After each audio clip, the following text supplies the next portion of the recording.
The blood pooled on the floor as Anne's children screamed, their small voices breaking with terror they had never known before. Her eldest son, only 12 years old, rushed to grab a cloth from the kitchen, his hands shaking so violently he could barely hold it. The two girls clung to each other in the corner, their eyes wide with a horror that would haunt them for years to come. And through it all, Anne's husband sat on the worn sofa, his eyes downcast, his body frozen in the cowardice that had defined their entire marriage. And pressed the cloth to her bleeding head, her vision blurring as pain radiated through her skull. But the physical pain was nothing compared to the agony of watching her children witness this brutality, of seeing her husband do absolutely nothing to protect his own family. His brother stood there, hammer still in hand, breathing heavily, his eyes wild with the effects of the substances he had been consuming. Anne knew in that moment that something inside her had broken forever, but something else, something stronger had been born. She stumbled to her feet, blood still flowing, and with a voice that came from a place deeper than her wounds, she spoke directly to her husband's brother. "Get out," she said, her voice steady despite the trembling in her limbs. "Get out of my house now, or I will call the police and you will go to prison for what you have done." The man laughed, a cruel sound that made her daughters whimper. "Your house," he mocked. "This is my brother's house. You are nothing here. You are just a woman who thinks she is a man because she pays the bills." But Anne did not waver. She walked to the phone, blood dripping onto the floor with each step, and began to dial. Only then did her husband finally move, standing up with his hands raised in a gesture of appeasement that disgusted her more than his inaction had. "Please, Anne," he said weakly. "He's my brother. Let us handle this as a family." And looked at him, really looked at him, and saw him clearly for perhaps the first time in their entire marriage. She saw a man who had never grown up, who had hidden behind her strength while taking credit for her sacrifices, who had let his own children go hungry rather than face the discomfort of consistent work, who now stood there asking her to protect the man who had just assaulted her in front of their babies. "I have no family here," she said quietly. "Only my children."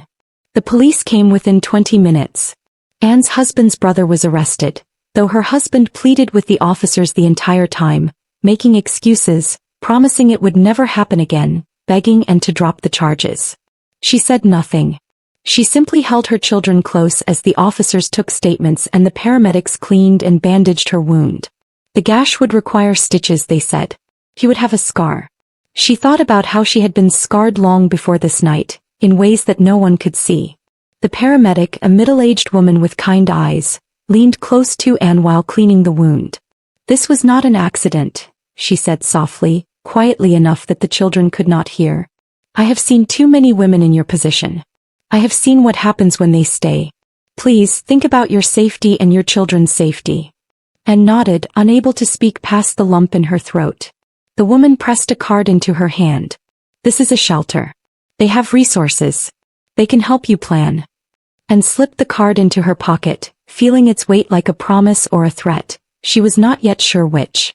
After everyone left, after the children had finally cried themselves into exhausted sleep in her bed because they refused to leave her side, and sat alone in the dark living room.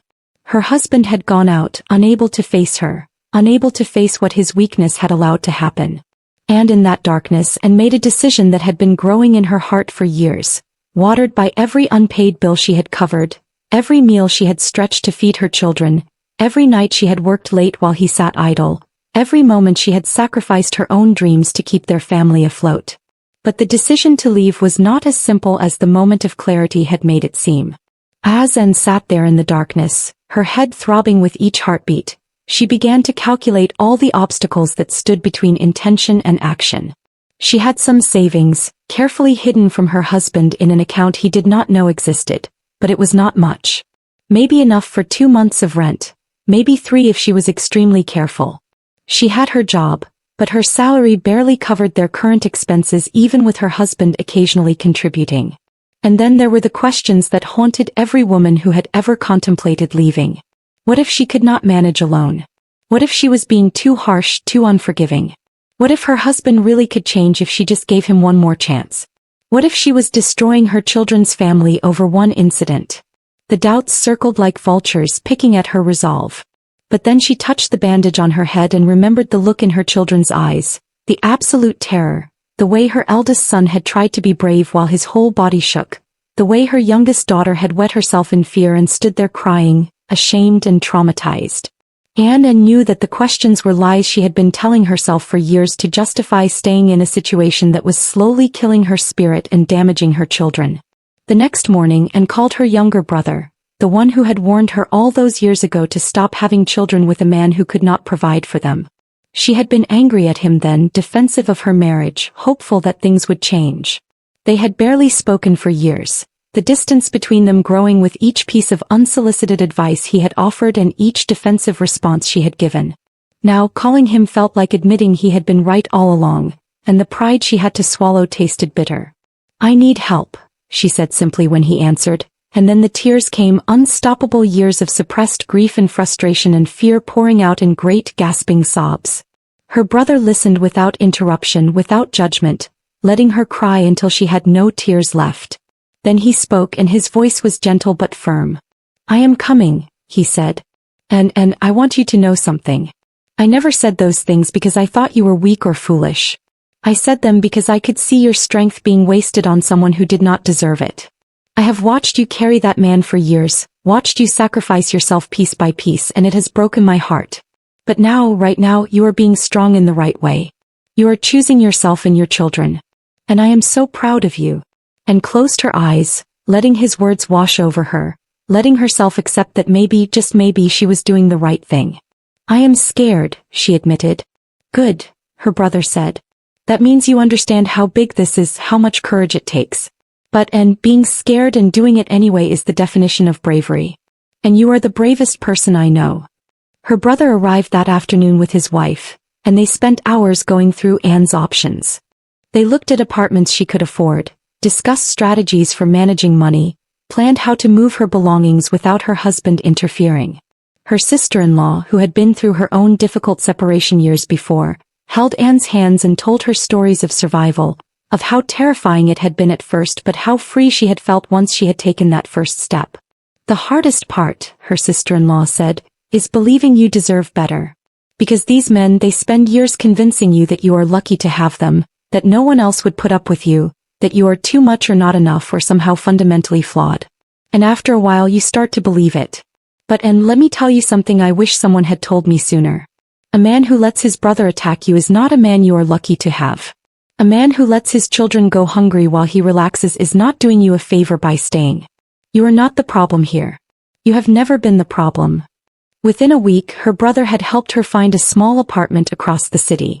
It was tiny, just 2 bedrooms for her and 3 children in a neighborhood that was not fancy but was safe. The landlord, an elderly woman who had raised 5 children on her own after her husband died, looked at Anne with eyes that saw everything and asked only, "Do you have first month's rent and deposit?" When Anne nodded, counting out the bills with trembling hands, watching her precious savings disappear, the landlord smiled. "Then welcome home, dear. And just so you know, I keep an eye on my tenants. If anyone comes around here causing trouble, they will have to deal with me, and I am much tougher than I look." And felt tears spring to her eyes again. Kindness, she was discovering, was almost harder to bear than cruelty when you had been starved of it for so long. The apartment was unfurnished except for a small stove and an ancient refrigerator. Anne's brother and his wife helped her purchase the basics. 3 mattresses that they laid directly on the floor, some cooking pots, plates and utensils from the market, a small table with chairs, sheets and blankets. It was not much, but every item they placed in that apartment felt like a declaration of independence, like proof that she could build something new from nothing. The hardest part, harder even than the logistics and the fear, was telling the children. And waited until everything was arranged, until she had a plan solid enough to present to them with confidence. She gathered them in the living room of the home they had always known, the home that no longer felt safe, and she knelt down so she was eye level with all 3 of them. "My loves," she began, her voice steady despite the storm in her chest, "we are going to be moving to a new home. Just the 4 of us." Her eldest son's face went very still. At 12 he understood more than she wished he did. "Without Papa?" he asked quietly. And nodded. "Without Papa. What happened here, what you saw, that can never happen again. And the only way I can make sure you are safe is if we live somewhere else." Her middle daughter, 10 years old and sensitive to every emotional shift in the household, started to cry softly. Is it because of us? Did we do something wrong? Anne gathered her into her arms, then pulled all three children close. No, she said fiercely. No, my darlings. You did nothing wrong. You are perfect and you are loved and you deserve to grow up feeling safe every single day. This is not about you. This is about me being the mother you deserve, the mother who protects you, who puts you first always. Her youngest daughter, only 7 years old, the one whose birth had prompted her uncle's warning, asked in a small voice, "Will Papa come visit us?" Anne's heart broke at the hope in that tiny voice, at the love these children still had for a father who had never truly earned it. "If he wants to," she said carefully, "he can visit. But he will not live with us anymore. It will just be us four taking care of each other." Her son, trying so hard to be the man of the family even though he was still a child, squared his shoulders. "I will help you, Mama," he said. "I will take care of my sisters. I will be good." And cupped his face in her hands. "You're already good. You are already more than I could ever have asked for. And you do not have to take care of anyone. That is my job. Your job is to be 12 years old, to play and study and grow. Can you do that for me?" He nodded, but she could see in his eyes that he had already taken on burdens no child should carry, that what he had witnessed had aged him in ways that broke her heart. She made a silent promise to herself that she would do everything in her power to give him back his childhood, even if it was only partially, even if some innocence was lost forever. That night Anne barely slept. She lay on the floor next to her children's beds watching them sleep, wondering if she was strong enough to do this, if she was making a terrible mistake, if her pride was destroying their stability. But then she remembered the hammer, the blood, her husband's inaction, and she knew that staying would be the real mistake, the unforgivable one. Her husband came home late, smelling of alcohol. He stumbled into the bedroom where Anne was packing clothes into a worn suitcase. He stood in the doorway, swaying slightly, and watched her fold the children's shirts with careful precision. "You are really doing this," he said, and it was not a question but an accusation. "I am really doing this," Anne confirmed, not looking up from her packing. "After everything I have done for you. After I gave you my name, my home, my children. This is how you repay me." Anne's hands stilled on the small dress she was folding, her youngest daughter's favorite, the one with flowers on it that Anne had bought with money she had earned from taking in laundry on weekends. She looked up at her husband, this man who genuinely believed he had given her something precious, who could not see that she had been the one giving, always giving, with nothing returned but demands and disappointment. "What exactly have you done for me?" she asked quietly. "Please tell me. I am curious." Her husband's face flushed. "I married you. I made you respectable. I gave you children. You married me because I was young and you thought I would be easy to control. You made me respectable? I made myself respectable by working every day, by paying the bills, by making sure your children had food and clothes and education. And yes, you gave me children, the greatest gifts of my life, but you have done almost nothing to help me raise them. Giving someone children and then refusing to provide for them is not a gift. It is a burden you forced me to carry alone." "I work," he protested. "I am a driver." "You work when you feel like it. You work until you have enough money to sit at home for days or weeks, and then you start again only when you are completely broke. That is not work. That is playing at being a man while your wife does the real job of keeping your family alive." Her husband's face contorted with rage and for a moment Anne tensed, prepared for violence. But he must have seen something in her eyes, some line he knew better than to cross, because he stepped back. "Where will you go?" he asked, his voice shifting from anger to self-pity. "How will you manage without me?" "The same way I have been managing for years," Anne said. "By myself. The children need their father. The children need a father who shows up, who provides, who protects them. When you become that man, perhaps they will need you. Until then, I will be enough for them."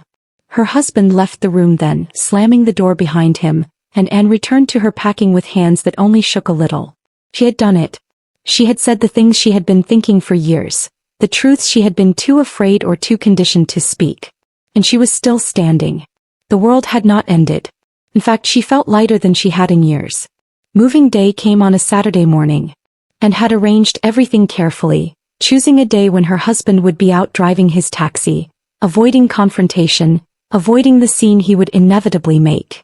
Her brother arrived with a borrowed truck and two of his friends, men who looked at Anne with respect and sympathy, who handled her meager belongings with care, who made the children laugh with silly jokes as they carried boxes down the stairs.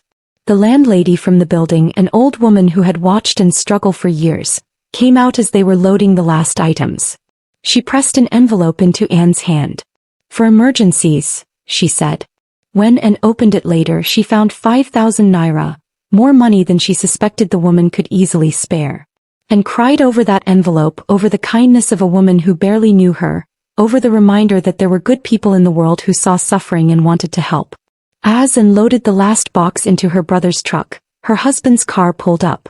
He had come back early, perhaps sensing what was happening, perhaps warned by neighbors. He got out slowly, and Anne could see he had been drinking again, could see the anger and humiliation warring on his face. "You cannot take my children," he said, his voice loud enough to draw attention from people passing on the street. "They are our children," Anne corrected. "And I am not taking them from you. I am taking them away from a situation that is dangerous and unhealthy. If you want to see them, you can visit. If you want to support them, you can contribute financially. If you want to be their father, you can actually be their father. But I will not stay here and watch them grow up thinking that what we had was normal or acceptable. I will call the police. You cannot just leave with my children." Anne's brother stepped forward, his large frame suddenly seeming protective rather than just present. "Brother," he said, using the term loosely, "the children are with their mother, who has been their sole provider for years. If you call the police, they will ask what you contribute to their care, and we both know the answer is nothing. And is not kidnapping her own children. She's protecting them. If you truly love them, you will let them go with dignity and work on becoming the man they deserve as a father." Anne's husband looked at her brother, then at Anne, then at the children who were peering out from the truck's window with wide, frightened eyes. Something seemed to deflate in him, some final pretense of authority or control. "What am I supposed to do?" he asked, and the question was plaintive, almost childlike. "I suppose," Anne said, "you will do what you have always done. Exactly as much as you want to do, which has never been enough. But that is your choice to make now, not mine. I am choosing differently." She climbed into the truck beside her children, and her brother started the engine. As they drove away and did not look back. Her youngest daughter was crying quietly, and Anne pulled her close. "I know this is scary," she whispered. "I know everything feels strange and wrong right now. But I promise you, my love, we are going to be okay. Better than okay. We are going to be happy." The apartment when they arrived looked even smaller than Anne remembered. The walls were bare, the floors worn, the whole space echoing with emptiness. Her children stood in the middle of the living room looking lost, their few possessions scattered around them in boxes and bags, and Anne felt a moment of pure panic. What had she done? How could this tiny, shabby place ever be home? But her brother seemed to sense her fear. He clapped his hands together and said brightly, "Well, this place definitely needs some work. Good thing we brought cleaning supplies and paint. Who wants to help choose colors for their room?" The children perked up slightly at this. Colors? They could choose? In their old home, everything had been dictated by their father's preferences, which mostly meant nothing changed ever because he could not be bothered to maintain anything. Her middle daughter raised her hand tentatively. "Can we have yellow?" she asked. "I have always wanted a yellow room." "Yellow it is," Anne's brother declared. "And what about you?" he asked the youngest. "Pink," she whispered. "With flowers if possible." "We will see what we can do about flowers," he said with a wink. "And you, young man? What color for you?" Anne's son shrugged, trying to seem indifferent, but Anne could see the interest in his eyes. "Blue, I guess." "Dark blue." "Excellent choices, all of you. Now your mother and I are going to need your help making this place into a home. Are you ready to work?" The children nodded, and suddenly the day transformed from something frightening into an adventure. They spent hours cleaning every surface, scrubbing walls and floors, washing windows until they gleamed. Anne's brother had brought sandwiches and sodas, and they ate sitting on the floor, laughing at how dirty they had gotten, making plans for how to arrange furniture, debating where to hang the one picture Anne had brought, a photograph of her children at the beach 2 years ago, the last time they had looked truly happy. By evening, the bedroom walls had been painted, the colors bright and cheerful even in the fading light. The mattresses were arranged on the floors with fresh sheets, and Anne's sister-in-law had brought small lamps so each child would have light to read by. The kitchen was organized, the few pots and pans arranged neatly, The small stock of food Anne had purchased placed carefully in the cupboards. It was not much, but it was clean and safe in theirs. After her brother and his wife left, after promising to come back the next day to help with finishing touches, and put her children to bed in their new rooms. She tucked each one in carefully, kissing foreheads, smoothing hair, whispering words of love and reassurance. Her eldest son grabbed her hand as she was leaving. "Mama," he said, "are you sure we will be okay?" And sat down on the edge of his mattress. "I am sure," she said, "that I will do everything in my power to take care of you. I am sure that we are safer here than we were there. I am sure that this is the right choice even though it is hard. And I am sure that we have each other, and that is the most important thing. I am proud of you, Mama," he said quietly, "for being brave." Anne's eyes filled with tears. This boy, this beautiful boy who should have been protected from adult burdens, was comforting her. "I am proud of you too," she whispered, "for being strong, for helping me, for taking care of your sisters. But now I need you to rest. Tomorrow is a new day and we are going to face it together." That night, Anne lay on her own mattress in the living room, too exhausted to move to the small second bedroom that would eventually be hers once she could afford a bed frame. She stared at the ceiling, listening to the unfamiliar sounds of this new place, feeling the weight of responsibility press down on her like a physical force. She had done it. She had left. But now came the hard part, building a life from nothing, proving that she could do alone what she had barely been able to do with a partner, however useless he had been. The first weeks were harder than anything Anne had imagined. Money disappeared terrifyingly fast. There was rent, of course, and utilities that she had never paid directly before and was shocked to discover how much they cost. There was food, though she bought the cheapest options available and stretched every meal as far as possible. There were school fees for all 3 children, and though the brother-in-law who had been helping continued to send money for this, it was never quite enough to cover everything. The books, the supplies, the uniforms that seemed to need replacing constantly as children grew. And took on extra shifts at work, arriving early and staying late, volunteering for weekend work that no one else wanted. Her supervisor, a stern woman who rarely showed emotion, called her into the office one day. And went with her heart pounding, terrified she was about to be reprimanded for something, terrified of losing the job that was the only thing standing between her children and destitution. But the supervisor simply looked at her for a long moment, then said, "I heard you left your husband. That takes courage. I did the same thing 20 years ago and I want you to know it gets easier. Not easy but easier. You are doing good work here and better than before actually. I think you have less weighing on your mind." Anne's throat tightened. "Thank you," she managed. "I am giving you a small raise," the supervisor continued. "Not much, I cannot justify more, but every bit helps. And if you ever need to adjust your schedule for your children within reason, just ask. A woman who leaves a bad situation to protect her children is someone I want working for me." And cried in the bathroom after that meeting, overwhelmed by the kindness, by the recognition, by the simple acknowledgement that what she was doing was hard and worthwhile. The raise was modest, but it meant she could buy slightly better food, could afford to let the children have a small treat occasionally, could breathe just a little easier. But no amount of careful budgeting could prevent the inevitable shortfalls. There were weeks when Anne fed her children breakfast and dinner but skipped lunch herself, claiming she had eaten at work. There were nights when she lay awake calculating and recalculating numbers that refused to add up correctly, wondering how she would pay next month's rent, wondering if she had made a terrible mistake. Her children, resilient in the way children are, began to adapt to their new life. They complained less about the small apartment, about the lack of toys and luxuries they had never really had anyway. Her eldest son took on small jobs after school, washing cars in the neighborhood despite Anne's protests. "Mama," he said firmly, "you let me help or I will do it anyway and lie to you about it.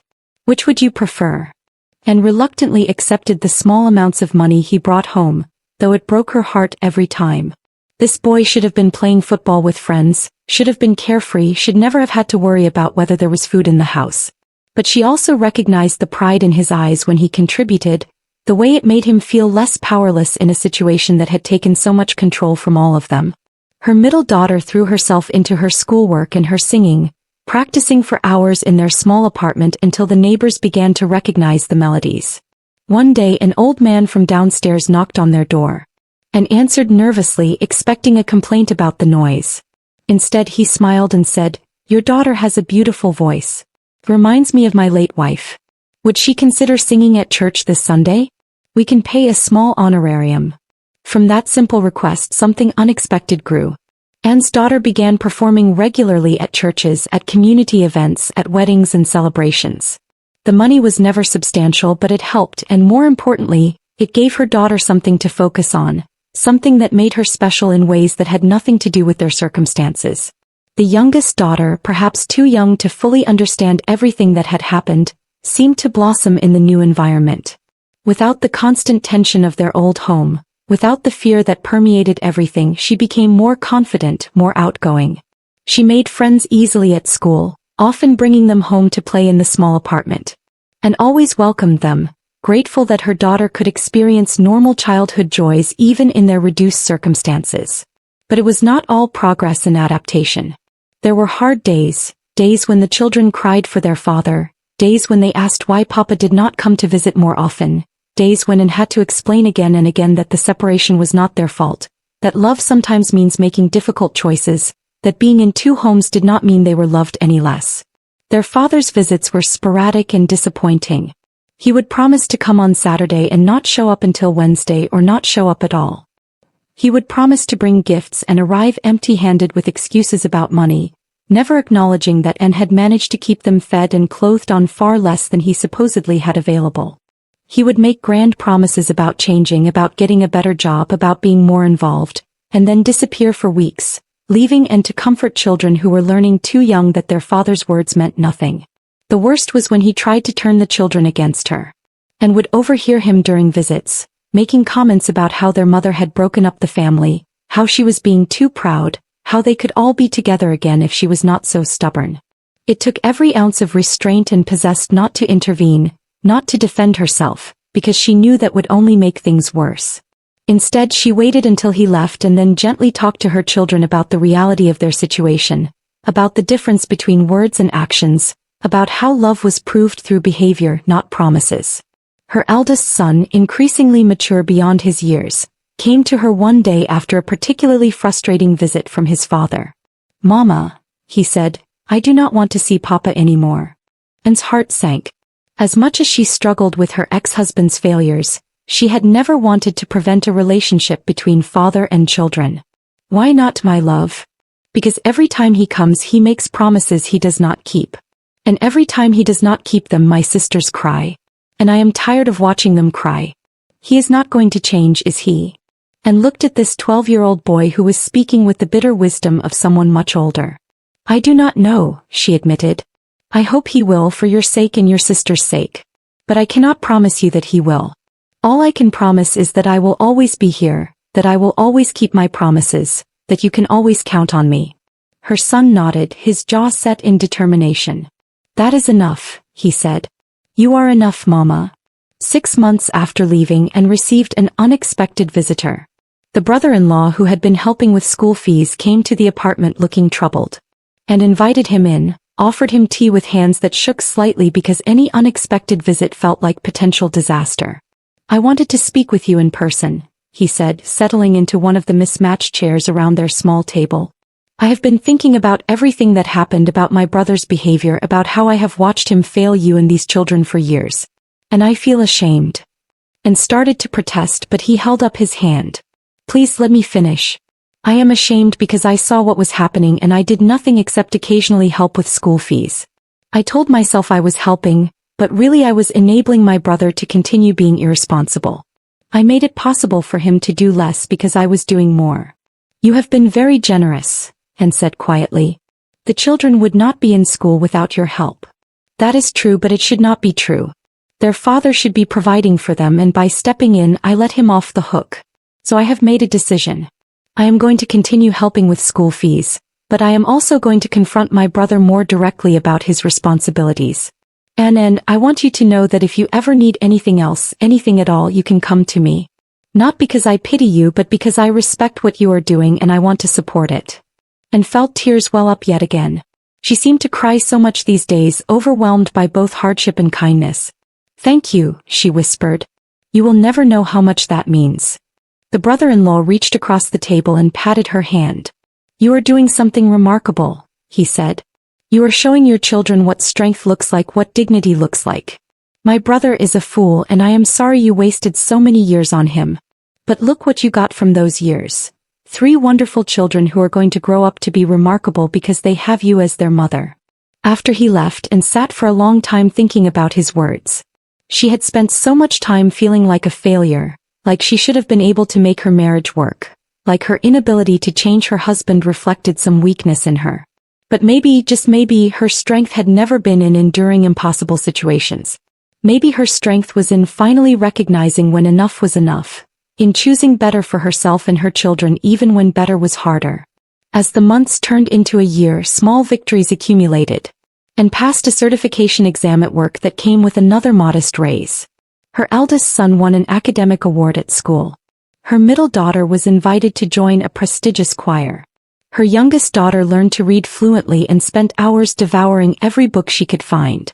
The apartment that had seemed so desperately small began to feel like home, each corner holding memories of laughter and struggle and survival. Anne herself began to change in ways she had not anticipated. Without the constant drain of managing her husband's failures, without the daily diminishment of being taken for granted, she rediscovered parts of herself that had been buried for years. She started reading again, borrowing books from the library, staying up late to finish novels that transported her to other worlds. She made friends with other women at work, going out occasionally for tea and conversation, remembering what it felt like to be a person with interests beyond survival. One of these women, Grace, became particularly close. She was older, a widow who had raised 4 children alone after her husband died. She took Anne under her wing, sharing practical advice and emotional support. "The first year is the hardest," she told Anne over tea one afternoon. "You are building everything from scratch and it feels impossible. But each year gets a little easier, a little more stable. And one day you will wake up and realize you are not just surviving anymore. You are living." "When does that happen?" Anne asked, half joking but entirely serious. "It is different for everyone," Grace said thoughtfully. "But for me it was when I stopped waiting for rescue. I had spent so long thinking that someone would come along and make everything easier, that I would meet a man who would take care of us, or that my in-laws would step up, or that somehow life would just get less hard. But one day I realized that I was already doing it, that I did not need rescue because I was rescuing myself every single day. And once I understood that, once I took pride in my own strength instead of mourning what I did not have, everything shifted." And thought about that conversation for days. Was she waiting for rescue? In some ways, yes. She was waiting for her ex-husband to suddenly become responsible. She was waiting for money to stop being so tight. She was waiting for life to feel less exhausting. But Grace was right. She was already doing the impossible. She was already keeping 3 children housed and fed and educated on a single income that was never quite enough. She was already being both mother and father, provider and nurturer, strength and softness. She was already the rescue she had been waiting for. 2 years after leaving, Anne's son graduated from primary school with the highest marks in his class. The ceremony was held at the school, and Anne sat in the audience wearing her best dress, the one she saved for special occasions, watching her boy walk across the stage to collect his certificate. She saw him scan the crowd until his eyes found her, and the smile that broke across his face was worth every sacrifice, every sleepless night, every meal she had skipped so he could eat. Her ex-husband did not attend. He had promised he would, had even called the night before to confirm, but when the time came he was nowhere to be found. And watched her son's face fall as he looked for his father, watched him try to hide his disappointment, and her heart ached in a way only a mother could understand. She reached for his hand under the chair and squeezed it gently. "It's okay, my love," she whispered. "I am here. I will always be here. And that is worth more than any absent father." Her son gave a small nod, trying to appear brave, but Anne could see the shadow of hurt in his eyes. She held back her tears, knowing that if she cried he might feel he had failed her too. After the ceremony, they walked home through the warm afternoon sun. Her daughters skipped alongside them, holding hands, laughing softly, talking about the gifts they wanted to give their brother. The apartment, small and humble as it was, felt lighter today, filled with possibility instead of fear. At home, Anne placed the certificate carefully on the small shelf she had reserved for achievements and memories. Each accolade, each small victory, felt like a brick in the foundation of the life she had rebuilt from fragments. She paused, looking at the children playing around the living room. The laughter echoed against the bare walls, and she allowed herself a quiet moment to breathe. She thought back to the day she had bled on that floor, to the hammer, to the helpless look in her husband's eyes. A shiver ran through her, but this time it was not fear, it was resolve. That day had been the worst moment of her life, yet it had been the moment she found her voice, her courage, her unshakable determination to protect her children. Months later, she began exploring ways to supplement her income. Small steps at first, making crafts to sell at the local market, tutoring children in the evenings, sewing clothes for neighbors. Every coin she earned felt hard-won but empowering. She began keeping a ledger, meticulously tracking income and expenses, and took pride in the independence she had carved out for herself and her children. One rainy afternoon, her middle daughter came running to her, soaked through, with a grin on her face. "Mama, I won a singing contest at school today." Anne's heart lifted, tears threatening again. She pulled her daughter into a warm embrace, holding her tight. "I am so proud of you, my darling," she whispered. "You are shining. Never stop shining." The youngest, observing the celebration, whispered shyly, "Mama, am I going to do something special too?" "You already are, my love," Anne said, brushing a wet strand of hair from her face. "Every day you show courage, every day you learn and play and laugh. You are special just for being you." Her son, listening to the conversation, looked up from his homework. "Mama," he said seriously, "I think we are stronger now. Because of you. You make us brave too." And paused, feeling the weight and warmth of those words. It was true. She had fought not only for their survival but for the growth of their spirits, their confidence, their joy. She realized, in a quiet, shining moment, that strength is not just physical. It is in persistence, in nurturing, in the courage to start over no matter how impossible the odds seem. Time passed. Anne's routine became steadier, the children thriving in their new environment. There were still hard days. Occasions when money ran low, when illness struck, when exhaustion threatened to take her under. But Anne met each challenge with resilience. She learned to lean on her support network, accepting kindness without shame, and teaching her children that vulnerability is not weakness but a part of strength. Her ex-husband's presence continued to be inconsistent, but the children no longer defined their worth by his appearances or absences. They had learned from and that love is shown through actions, through protection, through being present when it matters most. One evening, after tucking the children into bed, Anne sat alone in the living room, holding a cup of tea that had long gone cold. She reflected on the years behind her, the fear, the pain, the betrayal, and then on the years ahead.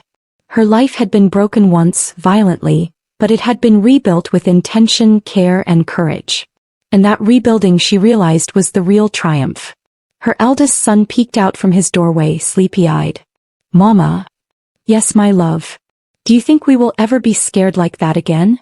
And shook her head gently, smiling softly. "No, my darling. Not when we have each other and not when we remember how brave we are. We will always face challenges, yes, but fear will never control us again."